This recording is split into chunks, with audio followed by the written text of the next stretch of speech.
시청자 여러분 안녕하십니까? JTB 아침 뉴스입니다. 오늘 아침 기온은 장수 19도, 익산 21도, 전주 22도 등을 보이고 있습니다. 일부 서해안 지역과 내륙 지역에 안개가 끼어 있어 출근길 운전에 주의가 필요합니다. 오늘은 가끔 구름이 많겠고 아침까지 곳에 따라 빗방울이 떨어지겠습니다. 낮 최고 기온은 전주와 익산 30도, 남원 29도로 어제보다 2도가량 낮겠습니다. 전주기상지청은 고기압의 가장자리에 들면서 당분간 구름이 많은 가운데 심한 더위는 없을 것으로 내다봤습니다. 익산시 왕궁면의 축산농가들이 일주일 넘게 가축 분뇨를 처리하지 못해 애를 태우고 있습니다. 가축 분뇨 처리장에서 박류수의 수질을 맞추겠다며 갑자기 분뇨 반입량을 줄이면서 농가들의 반발을 사고 있습니다. 송창용 기자입니다. 뜨거운 뙤약볕에도 아랑곳 않고 왕궁 가축 분뇨 처리장을 점거한 익산 축산 농가들이 정상 가동을 촉구합니다. 분뇨 처리 업체가 처리량을 줄이면서 제때 처리 못한 분뇨가 쌓이면서 돼지 집단 폐사가 우려된다는 것입니다. 그 돼지가 지금 막 죽어가고 있어요. 똥물이 넘치면 그 돼지가 먹을 수밖에 없다고요. 그러면 그 책임을 누가 져야 합니까? 더구나 일부 축사에서는 쌓인 분뇨가 넘쳐 인근 하천마저 오염시키고 있습니다. 오늘은 두 농가가 넘쳤습니다. 그러면 내일은 세 농가 할지 네 농가 할지 모릅니다. 그럼 또 그 벌금을 맞아야 됩니다. 그래서 이렇게 나왔습니다. 왕궁 가축 분뇨 처리장이 지난 14일부터 분뇨 발입량을 700톤에서 600톤으로 줄이자 축산농가들이 강하게 반발하고 있습니다. 사전에 충분한 설명도 없이 반입량을 줄이면서 매일 쌓이는 축산 분뇨에 생존권마저 위협받게 됐다는 겁니다. 왕궁 가축 분뇨 처리장은 방류 수질 기준을 맞추기 위해 어쩔 수 없이 반입량을 줄였다며 다음 달 16일쯤 정상 가동할 계획이란 설명입니다. 물처리가 우선 아니냐. 물처리를 제대로 해보자. 그래가지고 물량 좀 줄여가지고 빨리 우리 정상화 시켜야 빨리 해야 우리가 더 많은 양 받을 거 아니냐. 가축 분뇨 처리장의 정상 가동까지는 상당한 기간이 남아있어 축산농가들의 고통은 더욱 커질 전망입니다. JTB 뉴스 송창용입니다. 왕궁 가축 분뇨 처리장에서 박류수 수질 기준을 초과한 건 이번이 처음이 아닙니다. 수질 기준을 지키지 못한 경우가 지난해부터 크게 늘어나고 있기 때문에 앞으로도 수질 개선을 이유로 가축 분뇨 반입량을 줄이는 일은 또 벌어질 수 있는데요. 하지만 익산시는 뾰족한 대책을 찾지 못하고 있습니다. 김진형 기자의 보도입니다. 익산시가 왕궁 가축 분뇨 처리장의 방류 수질을 검사한 것은 지난 6월 12일. 검사 결과 화학적 산소 요구량이 수질 기준을 초과한 것으로 나타났습니다. 두 달 뒤 수질 검사에서도 여전히 부적합 판정이 나왔습니다. 왕궁 가축 분뇨 처리장 위탁업체는 시간이 더 필요하다며 수질 개선 명령 기간 연장을 요청했지만 익산시가 행정처분 절차에 들어가자 분뇨 반입량 제한이라는 카드를 꺼내들었습니다. 양은 많이 들고 기간도 연장 안 해주고 또 처리는 좀 계속 그리고 저희 촬영에 수처는 깨끗이 하는 게 목표잖아요. 문제는 왕궁 가축 분뇨 처리장이 수질 기준을 지키지 못하고 있다는 점입니다. 왕궁 가축 분뇨 처리장 수질 부적합 판정은 지난 2017년까지는 해마다 한두 차례 정도 있었지만 지난해는 4차례, 올해는 무려 5차례나 있었습니다. 결국 수질 기준을 충족시키지 못하면 가축 분뇨 제한은 되풀이될 수밖에 없습니다. 익산시는 위탁업체와 계약 해지를 검토하는 등 강경한 입장입니다. 계약 해지를 지금 생각하고 있는 거죠. 너무 이렇게 명령을 안 듣고 그 축산농가한테 피해를 주고 하니까 일단 해지하는 게 맞겠다. 익산시는 강경한 대응을 예고하고 있지만 새로운 업체와 계약부터 시험 가동까지 정상 가동을 위해 상당한 시일이 걸릴 수밖에 없어 막막한 상황에 놓였습니다. JTB 뉴스 김진영입니다. 자녀들을 논문의 공동 저자로 끼워 넣고 입시에 활용한 것으로 드러난 전북대 이모 교수의 자녀들이 결국 입학 취소 처분을 받게 됐습니다. 전북대 개교 이래 입학 취소 처분은 처음입니다. 오정현 기자입니다. 전북대 이모 교수의 두 자녀는 대입 자기소개서에 또 학생기록부에 자신들을 SCI급 논문 공동 저자라고 소개했고 2015년과 2016년 아버지가 있는 전북대에 합격했습니다. 하지만 실제 연구 기여 없이 아버지 논문에 이름만 올린 것으로 드러났습니다. 연구 부정으로 확인된 논문을 연구를 했다라고 적시를 한 것은 분명 허위 기재이며 부정한 방법으로 제출 서류를 제출한 거고 당연히 그 학생은 입학 취소해야 돼야 된다고 생각합니다. 교육부가 이들의 합격과 입학은 무효라고 통보한 지 한 달여 만에 전북대도 같은 결정을 내렸습니다.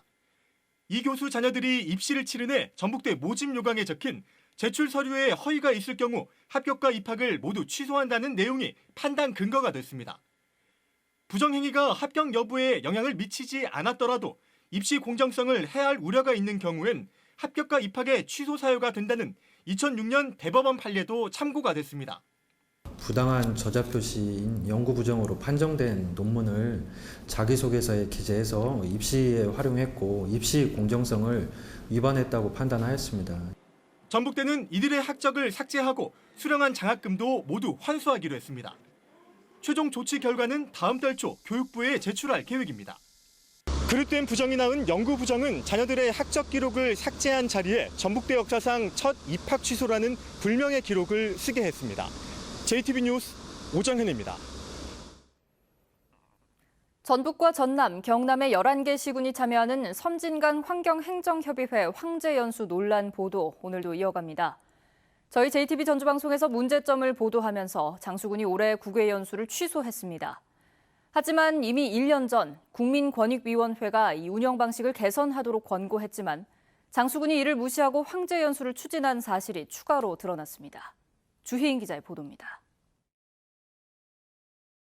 1인당 530만 원의 연수 비용, 1인 1실과 특식 메뉴 제공, 연수 주제와 보고서 작성은 대행업체에 떠넘긴 섬진강 환경행정협의회 국외 연수 계획. 황제연수라는 거센 비판을 받았고 연수를 주관한 장수군은 결국 취소 결정을 내렸습니다. 조금 부적절한 부분은 저희들이 캐치를 못한 부분들에 대해서 저희들도 좀 시인을 하고요. 상황이 돼서 저희들이 취소하는 걸로 이렇게 결정을 했어요. 연수 비용은 전북 5곳 등 11개 시군이 해마다 3,500만 원씩 내는 부담금으로 충당됩니다. 국민권익위원회는 이 돈이 이번처럼 방만하게 쓰이고 있다면서 1년 전 개선을 권고했습니다. 협의회 회원 자치단체들이 낸 부담금을 자치단체 예산으로 편입해 예산 집행 지침에 따라 쓸 수 있도록 협의회 규약을 바꾸도록 한 겁니다. 이렇게 되면 국외 연수를 갈 때 공무원 여비 규정을 따라야 합니다. 규약에 그게 반영이 되면 감사나 이런 데서 잘못된 집행을 바로잡을 수 있잖아요. 그래서 규약에 반영하도록 한 거거든요. 하지만 섬진강협의회는 지난 6월까지 개선하라는 권익위 권고를 무시했고 공무원 여비 규정보다 2배 가까이 많은 1인당 530만 원의 연수 비용을 책정했습니다. 국민권익위에서 개선 같은 거 권고 받은 적 있으세요? 예, 일단 권고사항을 받았는데 그 방법은 어떻게 해야 될지는 지금 연구하고 있어요. 뒤늦게 연수 계획을 취소했지만 1년 동안 권익위 개선 권고를 나몰라라 한 채 연수를 추진했다는 점에서 비판 여론은 쉽게 가라앉지 않을 전망입니다. JTB 뉴스 주혜인입니다. 총선이 8개월도 채 남지 않은 가운데 입지자들의 움직임이 빨라지고 있습니다. 민심에 큰 영향을 미치는 추석 연휴가 성큼 다가오면서 공식적인 출마 선언과 행보가 본격화할 것으로 예상됩니다. 이승환 기자입니다. 한병도 전 청와대 정무수석이 오랜만에 공식 석상에 모습을 드러냈습니다.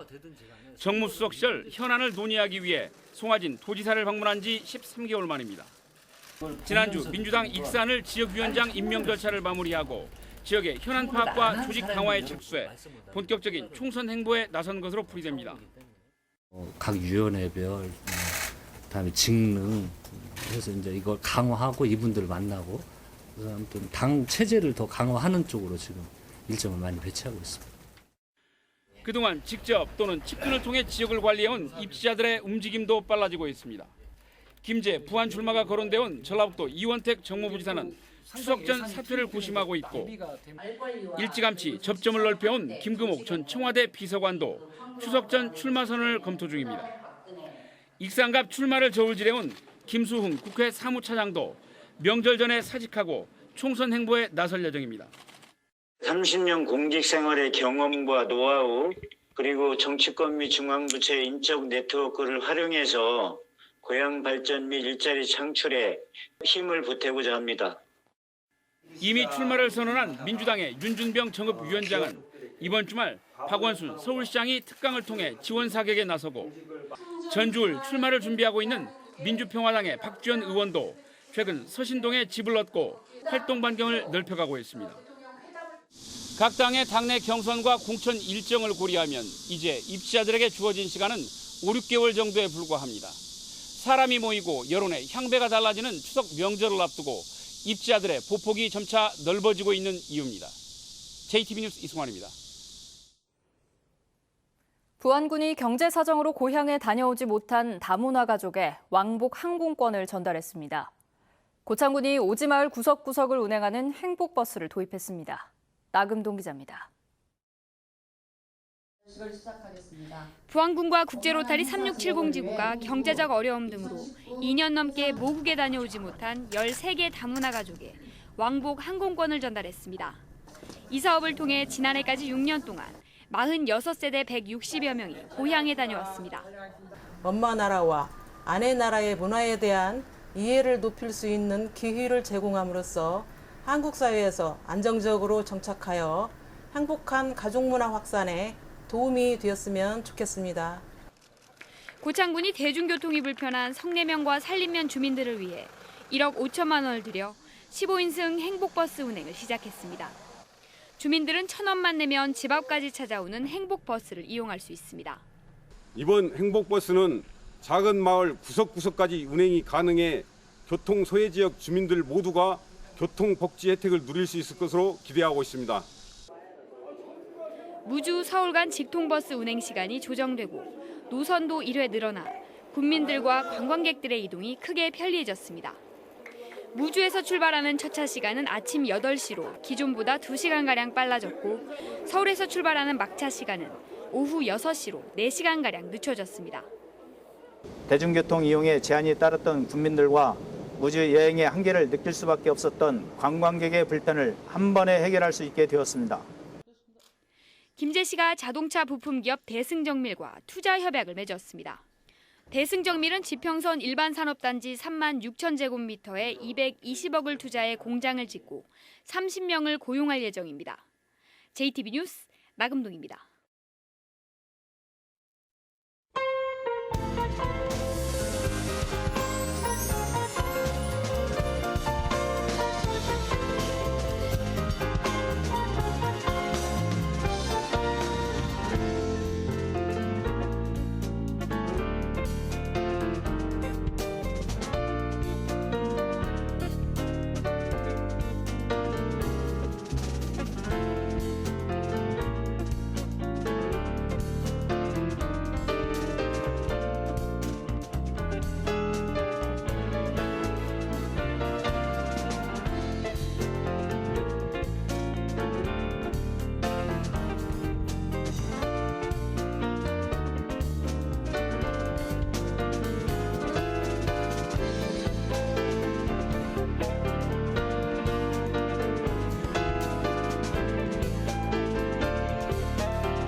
JTB 아침 뉴스를 마칩니다. 함께해 주신 여러분 고맙습니다.